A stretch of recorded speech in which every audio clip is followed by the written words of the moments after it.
Reading about the Christianization of Britain helped me understand my grandmother better. My grandmother was raised Shinto, which is an animistic belief system originating in Japan. It incorporates a lot of ancestor and nature worship, along with a belief in spirits that can inhabit inanimate objects. So while things like rivers, mountains, and trees can have spirits, so can man-made objects like dolls.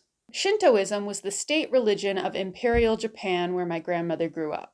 My grandmother started secretly attending a Christian church as a teenager in post-war Japan. I asked her why, and she said she just found it interesting. She has been very much about Jesus for my entire life, but there are still some holdovers from her Shinto roots. My grandmother keeps up with the Shinto practice of shrines for deceased family members, specifically my aunt who died in infancy, my younger sister, and my grandfather. My grandmother also observes certain New Year and holiday traditions that originated in Shintoism. But my grandmother doesn't see these practices and traditions as being at odds with her current Christian beliefs, even though some of our family members do.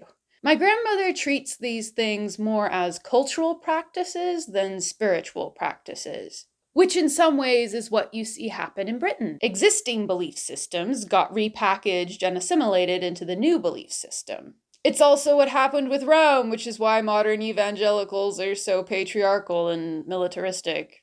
But anyway, I completely believe that my grandmother's faith in Jesus is genuine and voluntary. Certainly at the time, she had far more to lose than to gain by attending a Christian church. Her father would not have been happy. But that doesn't mean she's completely disregarded her roots. It has really helped me see how conversion, especially from polytheism to monotheism, can be very complicated.